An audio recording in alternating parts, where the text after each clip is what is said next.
Hey, hey, hey, happy Tuesday. Come on in, pull up a chair. The Daily Dope is in the air.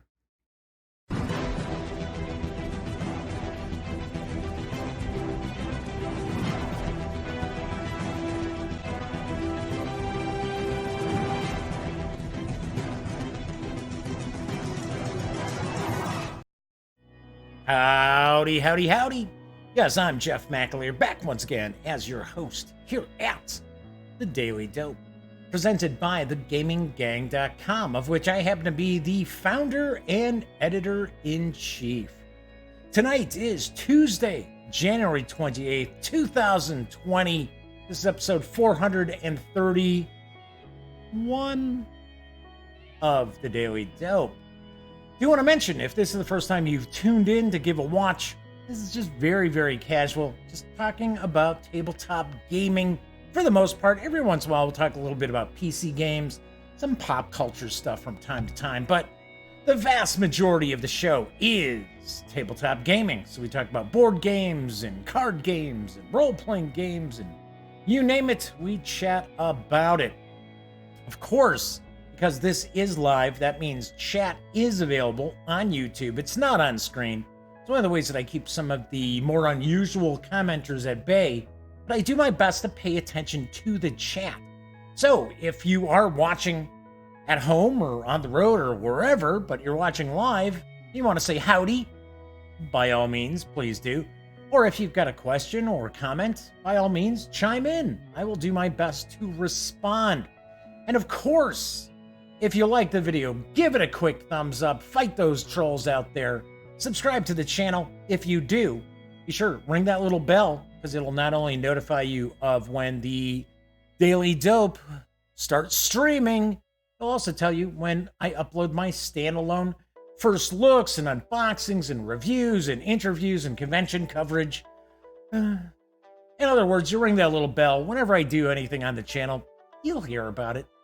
And of course, when you're not watching videos on the Gaming Gang channel, be sure to visit thegaminggang.com for all the latest in gaming news, reviews, comics, movies, TV. You know the drill. Get your geek on at thegaminggang.com. And be sure to tell a friend or two about both the channel as well as the website. So we've got Gray Day, the Madman Kabuki Kid, Ronald Griffith is in the house as well. So, I got a good crew on board early in chat. So let me, I need to, there we go. That'll fix that. So I was playing around with some of the settings of different things. So I try to get a more realistic lighting setup, but it's difficult down here in the Duct Tape Studios because there is absolutely no source of natural light at all. So, it's kind of playing around a little bit. So hopefully everything looks sharp, looks good. Fingers crossed. All right, anyway. So let's see. Jeff, am I a Battletech fan? It's been a long, long time since I played Battletech. Gotta be honest. I was probably in my 20s the last time we played some Battletech. So I have to reload my Pepsi 1 over here. But, yeah, I don't know. I mean, it was fine. As I'm trying to fill this up. Should have done that before I started the show, huh? Yeah, there's always something. I always forget something, right?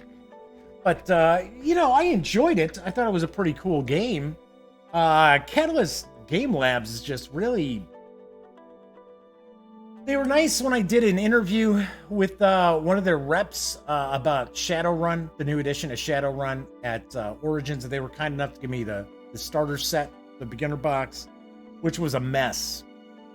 Really was a mess. And I just hear that the new edition of Shadowrun, once again, is just, you know, rife with typos and errors and things like that, which is too bad. It's too bad. But back in the day when Battletech was from FASA, there's a blast from the past, I thought it was pretty cool. I think people got really into the whole backstory and the whole fiction of the game world.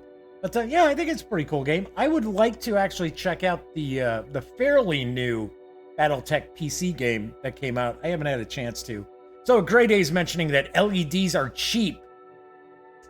Yes, they are, as far as doing the lighting. And I actually have a lighting set that I went and purchased because I had kind of half-assed. There's a reason why I call this the Duct Tape Studios, you know?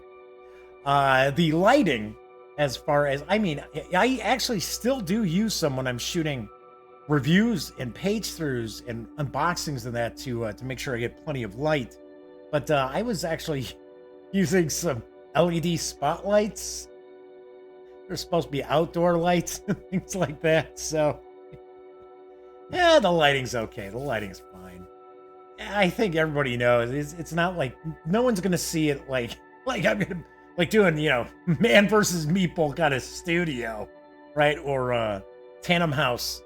I would prefer, I guess I'll say Tandem House because they're not as shilly as Man versus Meeple. But yeah, I think everybody knows that I kind of do this on a shoestring budget. Yeah, what can I tell you? All right, so I got some cool news today. How about we jump on in and then we can, you know, we can chat as we go. So this November is going to see, hey, I know, I'm actually looking, I've been talking about games that are coming out very soon lately.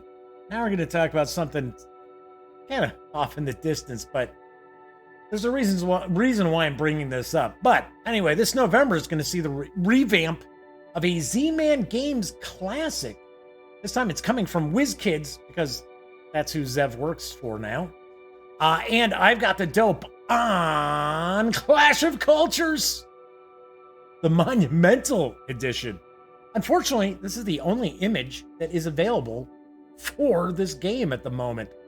Clash of Cultures Monumental Edition brings back the classic game of exploration, expansion, and development with the Clash of Cultures base game and the Civilizations and Aztecs expansion in one box. Grow your civilization, advance your culture and tech, and leave your mark by building wonders, with this edition of the game including fully sculpted miniatures of the 7 wonders. In Clash of Cultures, each player leads a civilization from a single settlement to a mighty empire.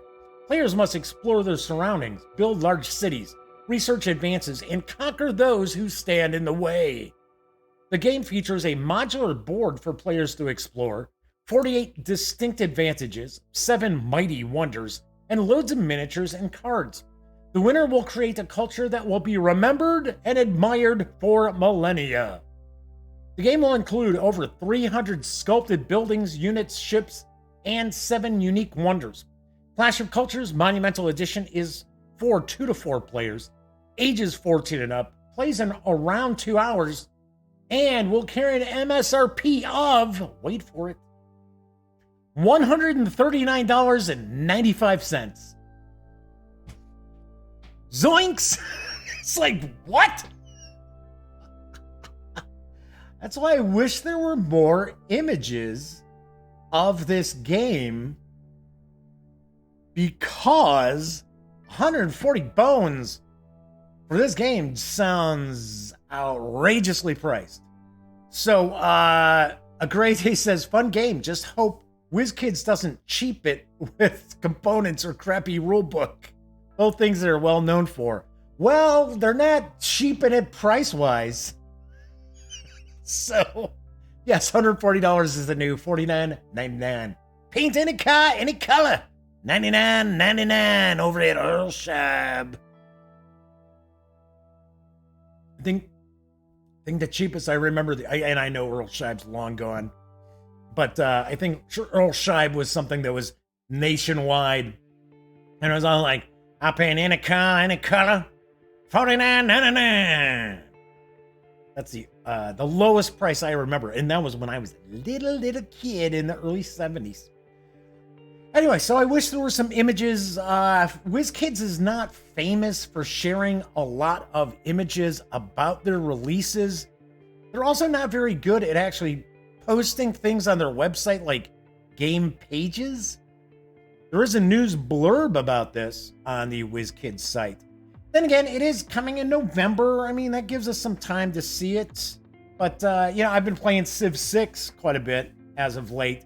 So, and then I ran across this and I was like, oh, hey, this is right up my alley. And I'm like, okay, I'm going to share this news. And I saw $139.95. I was like, boom, wow. All right, so let's move on to our next news piece, because this is a completely different game. So we're going to actually talk about a gardening game, which is coming soon from Renegade Game Studios. They will be releasing Succulent. And here's the deal. Your succulent garden is amazing. Yes, your garden's amazing. Through thoughtful selection, delicate pruning, and tireless care, you've earned a reputation as a master horticulturist. In Succulent, you compete against your peers for lucrative and prestigious projects. Speaking English today, Jeff. That will cement your place as the community's premier succulent gardener. So, is that if, like, orcs eat you and they'll find you, succulent? I don't think so.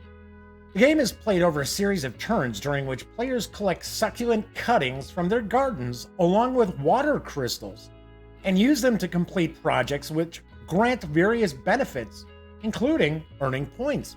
The most victory points at the end of the game wins. Plant a stunning succulent greenhouse by designing gardens and completing projects. Compete against other horticulturists and their ambitious plans. Optimize every turn to become your community's premier succulent gardener. Succulent is for 2 to 4 players, ages 10 and up. Plays around 45 to 60 minutes. It's going to carry an MSRP of $45 when it sprouts up this May.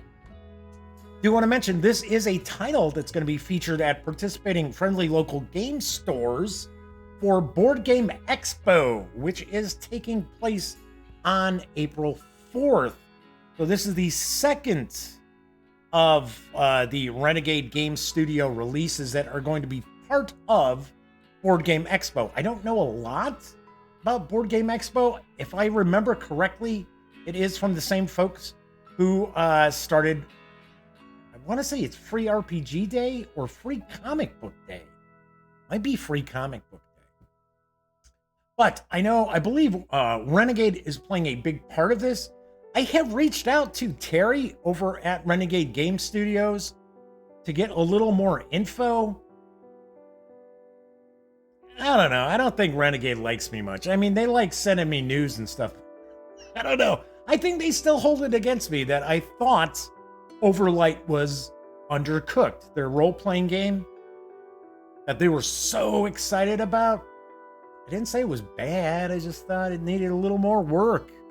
Anyway, so but I am kind of curious. There is a pretty nice game store not too far from me in Plainfield, Illinois. Speaking of Plainfield, interesting side note is Chris from Calliope Games actually lives over in Plainfield, and somebody else from another kind of family game company lives over in Plainfield, and I've of course never run into any of them. I only see Chris at conventions. So Rob German is popping out, said they could only stay for a bit. Good to see you, Rob. Thank you so much for joining us in chat tonight. But anyway, I'm thinking of going over and checking to see if they will be participating in this Board Game Expo on April 4th. Do want to point out that the Board Game Expo is going to feature games that you can purchase early. That's why I mention this, because you'll be able to buy Succulent if you're at a store that's having that's holding Board Game Expo, as long as supplies last. So Rob German's asking, am I going to Hoopla? I have no idea what Hoopla is. Am I missing out on something? I don't know. Is this like a fish concert or something? Anyway. No, I have no idea what Hoopla is. The only thing I've got scheduled for this year so far is, again, remember, Gaming Hoopla. I still don't know what it is. I'll look it up, Rob. Basically, if it's a game convention and I, write them and say, hey, or, put in for a press pass, I get it. Oh, it's a con in Mundelein. Huh, that's weird. I'm not familiar with it. I know Little Wars, we got Little Wars downstate. Adepticon is here. And they've told me before that that I'm welcome to come. It's, I guess they don't really charge you for a pass. It's free for people to come in, but I guess you have to buy tickets to be able to play stuff. That's at, I believe that's at Adepticon, which is also in the Chicago area. I'll have to check that out. I keep wanting to go up to GaryCon, which I know it's too late this year to try to get up to GaryCon because it's pretty soon. But I'd always I just want to check it out once, right? So that's up in Lake Geneva. Anyway, so far what I've got planned for this year is we might be going to WonderCon, which is a comic convention. It's from the same folks who do San Diego Comic-Con in Anaheim. I'm going to C2E2, which is in Chicago. It's all right. Yeah, it's all right.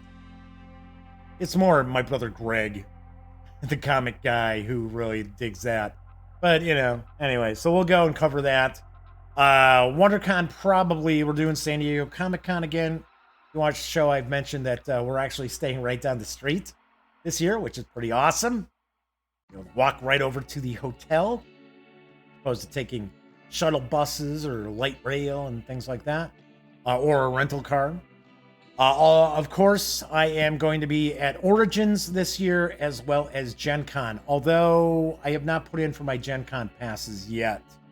I do want to mention that Origins Game Fair, who actually changed their logo, and Gen Con both are selling their badges right now. So Origins never sells out, Gen Con does. So if you're looking at going to Gen Con, which is honestly, and I know some people get mad that I say this, that's my favorite convention. It really is. I have to, it's not like I play favorites. It just happens to be my favorite convention. I always had the best time. I have the best time at Gen Con.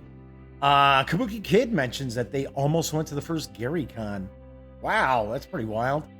Ryan Metzler is involved in Hoopla. I could probably reach out to him. Some of the old Grognals almost twisted my arm enough to go to first GaryCon. Yes, got Little Wars. Is Little Wars in Lombard? I thought Adepticon's in Lombard. I thought Little Wars is still downstate. Huh. I don't know. I'll have to look. Yeah. Anyway, so I don't even know if Ryan would know who I am, but we can find out. I can take a look. Anyway, so let's continue on with the news, because there is a new family game that is going to be arriving from Stronghold Games next month. It's actually going to have a first expansion as well. I've got the dope on Fast Sloths. Oh, what? I guess the next game from Stronghold Games is going to be Oxymoron. Anyway, you are sloths.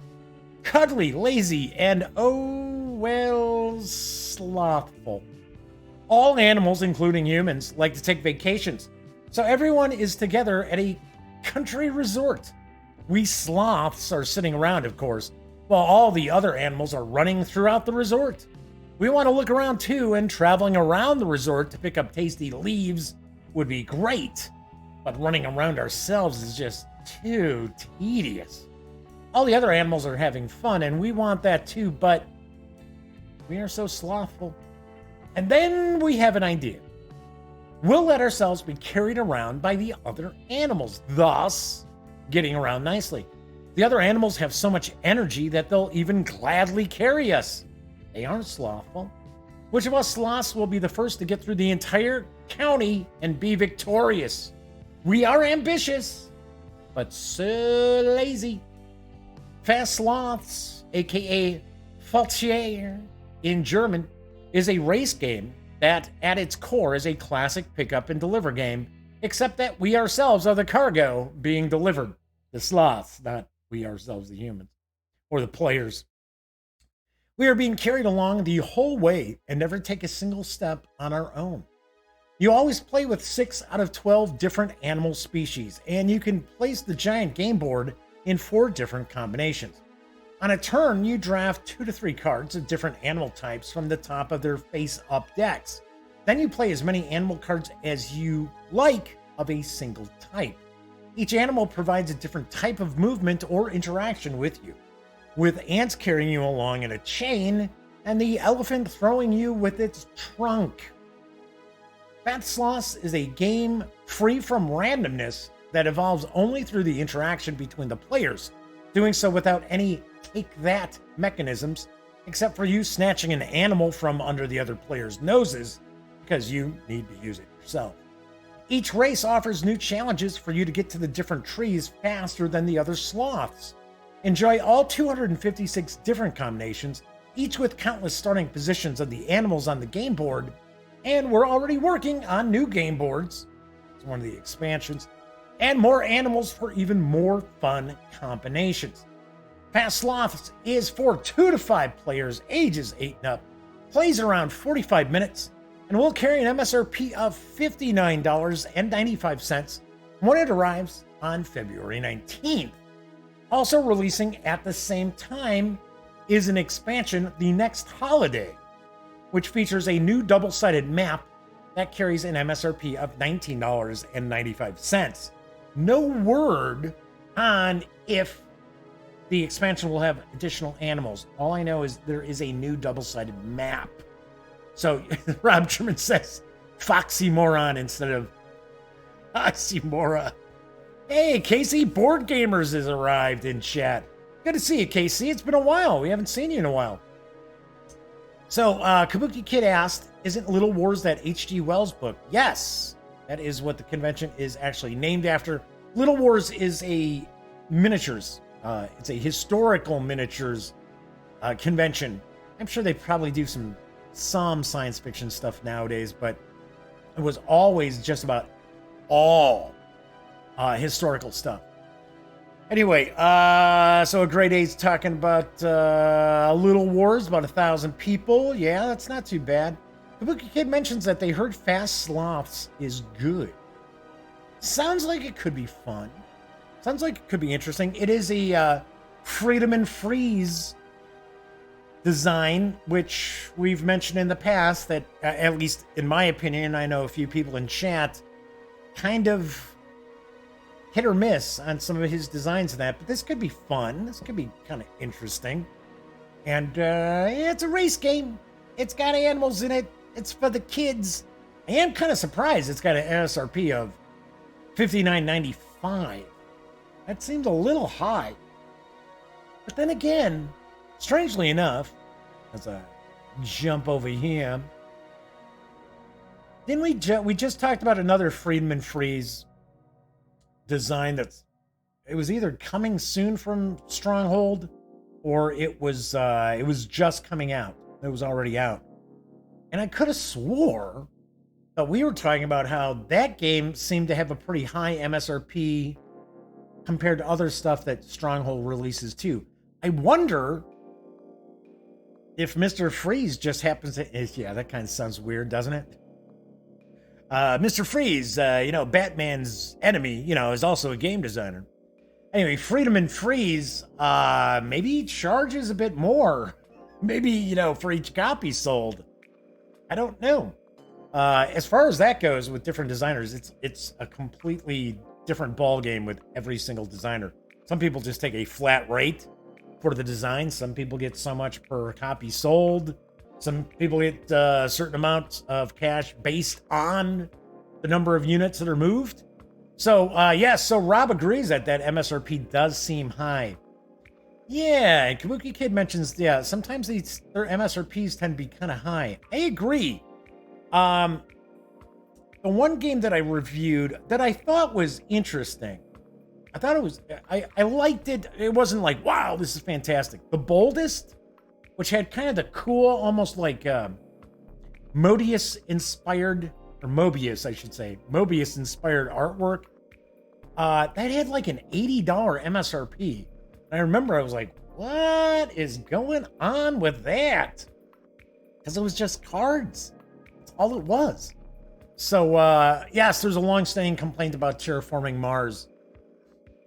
See, now I have to stick up for that. I wish that it was a little more like a deluxe treatment of the game. And I know you got the expansions that have the new like player boards, which look really sweet, which I don't have. But I gotta say, I don't mind paying top dollar for a game that I really enjoy. I know it's kind of rolling the dice. That's why you got people like me reviewing stuff. Kind of give you the heads up. But to me, terraforming Mars, we enjoy that a lot. We play it a good amount. So, I mean, I got my money's worth. I basically believe that. So, Kabuki Kid mentions they saw recent reviews complaining about the cost of coffee roaster. That looked kind of interesting. Yeah, it is a solitaire game that Stronghold's publishing here in North America. So, yeah, I think, isn't that another like $50 MSRP on that game? I don't know. Maybe the next time I interview Steven, I'll ask about the MSRP. Steven and I are fairly good friends. So, he's not going to, take it the wrong way. But he'll tell me. I mean, I'll ask for, a comment. I'm sure you've seen some of my interviews. I tend to ask people questions. Yeah, and sometimes they're not Mike Wallace, but I don't soft soap people. My interviews are more conversations than anything else anyway. All right, so my next news piece is something that I ran across. This looks really interesting. Gang out there, you're going to have to tell me what you think of this, but there is an action card game, which I think might hold a lot of appeal for gamers who are around my age. This is on the horizon. It is from a company I'm not familiar with, Black Key Games. It's going to be through Hit Point Sales. I've got the dope on Code 3. Code 3 is a cooperative, story-driven, 80s-themed crime-fighting game. Can you save your city from badly named mob bosses, fear-inducing serial killers, a rising crime rate, and a police chief that isn't always your friend? These officers may have 99 problems, but crime ain't one. Code 3's cooperative scenario challenge players to complete goals and make choices before revealing the next part of a branching story arc. Of course, mob bosses aren't the only thing hindering your officers, as 911 calls spread like wildfire about your city. If too many 911 calls go unanswered, the game is lost. Customize your crime-fighting duo by selecting 2 officers out of hundreds of officer combinations, each with their own unique deck, which are then shuffled together to create your Beat Partners deck. You can tailor your Beat Partners deck to answer 911 calls quickly, to investigate for witnesses and evidence, to complete scenario objectives, or even move your beat cops in a position to help your allies. There are hundreds of character combinations that you can experiment with, and finding the best 2 cops, or canines, is key to your team's victory. There are choices everywhere. Most importantly, Code 3 gives players the opportunity to handle things by the book, or play just outside the rules. However, if players choose to step outside the police department's code of conduct, then the Internal Affairs Division starts investigating them. Players then shuffle IA heat cards into their deck, and if 2 are ever drawn on the same turn, those players must immediately proceed to a contentious Internal Affairs interview. Unfortunately, this prevents players from hitting the street and handling those 911 calls. Your teammates can help you during the IA interview by vouching for you, but at what cost? Are they willing to put their reputation on the line for you? Are they willing to risk their own internal affairs interview? Code 3 is a sandbox of 80s cop action. Do you love rolling dice? Do you love pushing your luck? Do you love unraveling the story, the metagame, helping the team, being in charge? And do you do it by the book? Find out now. Code 3 is for 2 to 4 players, ages 13 and up. Plays around 45 minutes to 2 hours. I'm going to take a guess. That's probably based on how many players you've got. It's going to carry an MSRP of $60 when it arrives in Q2 of 2020. Do want to mention, if you go to the Black Key Games website, there is a link for a pledge manager because this was kickstarted. The pledge manager is still open. You can get the game with the core game with, I believe it's the first expansion. I think it's a Yakuza. Or as some people like to refer to them as Yakuza. I always say Yakuza. Expansion and the Kickstarter stretch goals for it. So it's $50. There's also some other expansions for $12. So this, I gotta be honest, this looks kind of cool. So I'm thinking, you kind of like got Dirty Harry, you've got Murtaugh, and Riggs. So yeah, this seems like this could be kind of cool. And I almost get the feeling that you create your deck almost in kind of a smash up way, that, you've got like different kind of like tropes or archetypes for the various different police. So you could have, like the loose cannon and the drunk and the guy who breaks all the rules and stuff. You shuffle 2 of them together to get your beat partners. So, very interesting. Very interesting. So, all right. Anyway, so I wanted to mention this because I was really into all those, like, Lethal Weapon. Okay, the first 2 Lethal Weapons are pretty good. After that, not so hot. But yeah, I was always into like the buddy cop movies and stuff. Still am, to be honest. We just don't see as many of them. So, and on that note, I should mention my nephew Cameron was going to see the new Bad Boys movie, and had never seen any of the other 2. So I have to ask him what he thought of it, because I've heard it's pretty good. I heard what is it, Bad Boys Forever? All right, so my final news piece, let's talk a little bit about some role-playing, because there is a brand new bundle of holding. It launched today. I've got the dope Adventurer.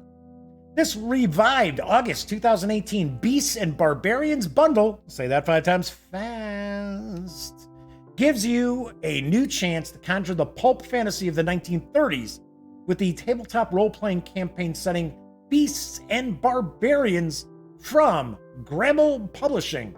I think that's how it's pronounced. They're actually a Polish company, I do believe. It uses the fast, furious, and fun Savage Worlds Explorer Edition game rules from Pinnacle Entertainment. Channel the vintage spirit of Robert E. Howard, Michael Moorcock, and Fritz Leiber for adventures of iron-thewed heroism, sanity-twisting sorcery, and base treachery. Venture into ancient ruins to battle pre-human beastmen. Fight in the sun-scorched arenas of Feberterra to appease the crowds of the decadent Iron Empire. And stop mad sorcerers from invoking demons in temples older than humankind. For just $12.95, you get all 7 titles in the starter collection, which has a retail value of $68, as PDF ebooks, including the complete full-color 2017 Beasts and Barbarians Steel Edition, which includes the 144-page Player's Guide, the 144-page Game Master Guide, the Heroes of the Dominions collection of pre-generated player characters, and the introductory adventure Rebirth. Also, the Beasts of the Dominions Bestiary, the introductory adventure Soul in the Water, Steel Edition figure flat, print and fold character stand-ups, and the Game Master screen. For $12.95, I'm telling you, that is a pretty sweet deal. And if you pay more than the threshold price of $25.12, You'll level up and also get our entire bonus collection with 8 more titles worth an additional $76, including 3 location sourcebooks: Dark Places, The Dominions, Jadizah, City of Thieves, and Triconia, Land of Princes and Demons. 3 character supplements: Gladiators of the Dominions, Pirates of the Dominions, and Tattered Banners, Bandit Lords and Mercenary Captains. And the full-length Steel Edition adventures, Ennia's Song and Troll Hunt. The savings run through February 18th. 10% of your payment after payment gateway fees does go to this offer's designated charity, Ocean Conservancy. Sweet! Pretty nice. Really good deal. I mean, you're getting quite a bit. Getting, if you put it all together, about $140 worth of PDFs. If you go for the whole shebang for $25. Nice. Very nice. I've heard decent things. I've heard some decent things about Beasts and Barbarians. Of course, if you like that kind of pulpy feel. I gotta be honest though, they mentioned Michael Moorcock and Fritz Leiber. So Michael Moorcock, the Eternal Champion, to me really isn't pulpy fantasy. It's not Robert E. Howard kind of fantasy. Neither really is Fritz Leiber's Fafhrd and Grey Mouser, which I love. Personally, I listened to the audiobooks that I got from Audible years ago, at least once a year, sometimes a couple of times a year, all 7 books. But yeah, definitely love Fafhrd and Grey Mouser. Fritz Leiber was always one of my favorite authors when I was a kid. Although he didn't pass away that long ago. Early 2000s, I think. All right, so A Grey Day mentions that Swords and Wizardry has a new collected edition box set that's up on Kickstarter that launched today. I will have to take a look. Check that out. Kabuki Kid mentioned that they watched a chunk of Lethal Weapon for the first time in ages just a few nights ago. So, and then A Grey Day and Kabuki Kid are talking about Running Scared. Wasn't that Robert De Niro and Charles Grodin, if I remember right? I could have swore. So here, I was going to share kind of a funny story. I know it paints me as kind of a dork. So I remember I went and saw Lethal Weapon 2. And okay, sorry, I'm gonna spoil the end, but you know what? It's 30 years old? No, I don't think it's that old. 25 years old. So if you haven't seen it yet, oh well. So anyway, so at the end of the movie, Mel Gibson's character gets shot up, and he's bleeding out, and it looks like he's gonna die. And they're playing Knocking on Heaven's Door, but I think it was Guns N' Roses. It wasn't Bob Dylan's version of it, which I really actually like. So here I am, I'm sitting in the theater, I'm on a date. And I started getting all teary-eyed. I was like, yeah, and a Lethal Weapon movie. What can I tell you? I'm a softie.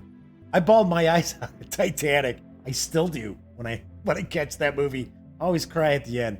I know. What can I tell you? I'm comfortable with my emotions. So I got the DCC Lankmer set.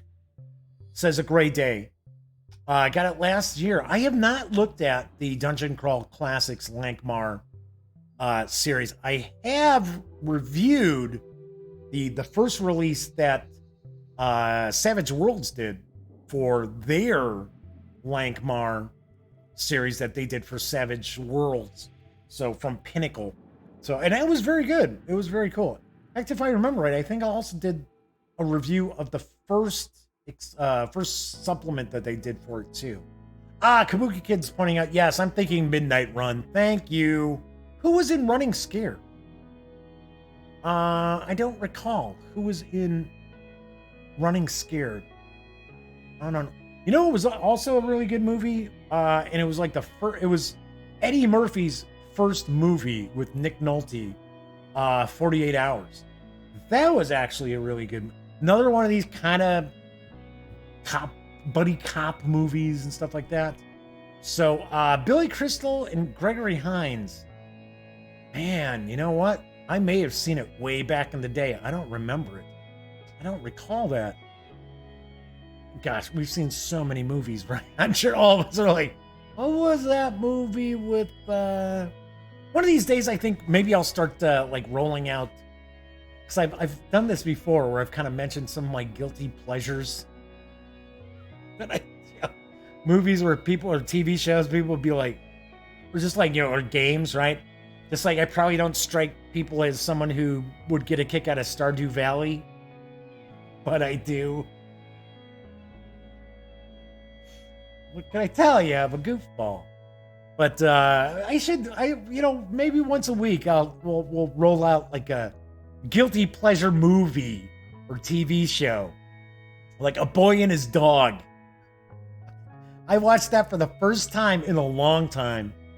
But I used to actually have the cassette, the VHS cassette.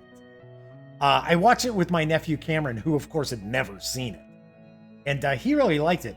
I'm the kind of cool uncle that introduces my nephew to stuff that he would never have encountered on his own. So I was the first one who introduced him to John Carpenter's The Thing when he was about 13, which was about the age I was when I first saw it, and he had a nightmare. He loved it, but I heard about it from his parents. It freaked him out. I was like, sorry. I'm like, I was 13. I snuck into the R-rated movie and saw it. So Kabuki Kid says, A Boy and His Dog is a cool little movie. It's a cool little book, too. From Harlan Ellison, if I remember correctly. Good old Harlan. He was a character, wasn't he?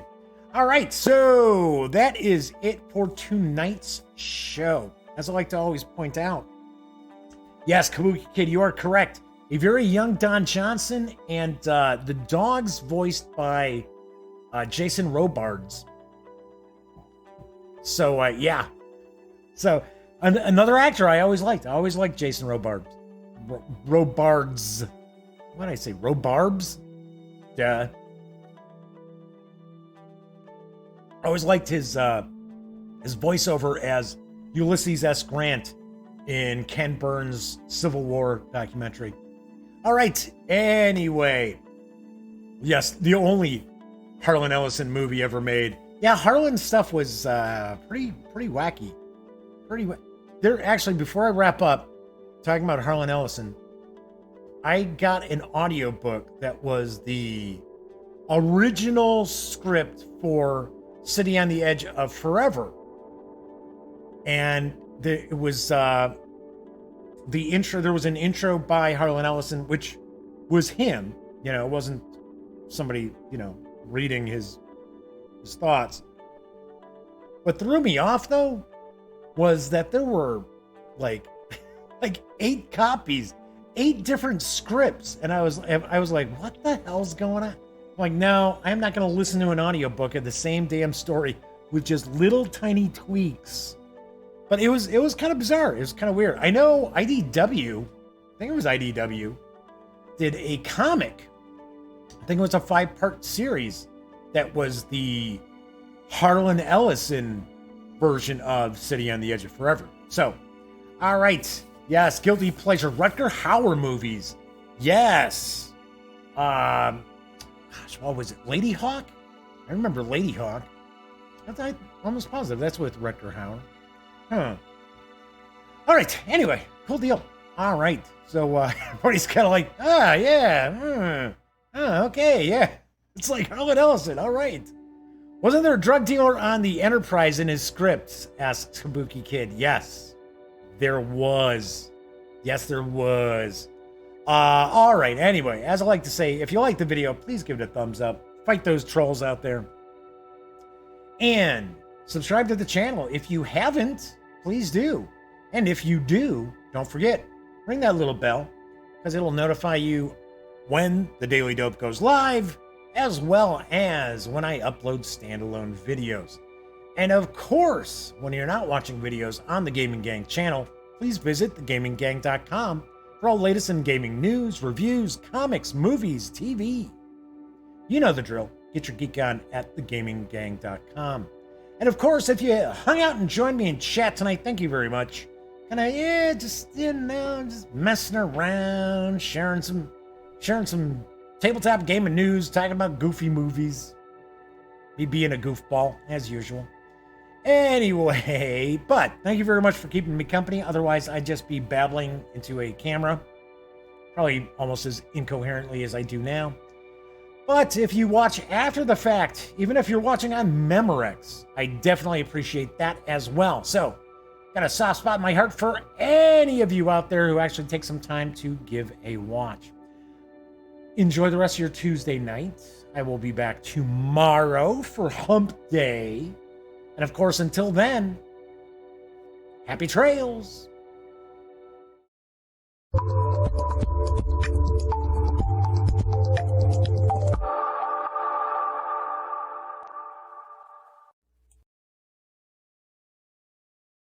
Oh, you're still here.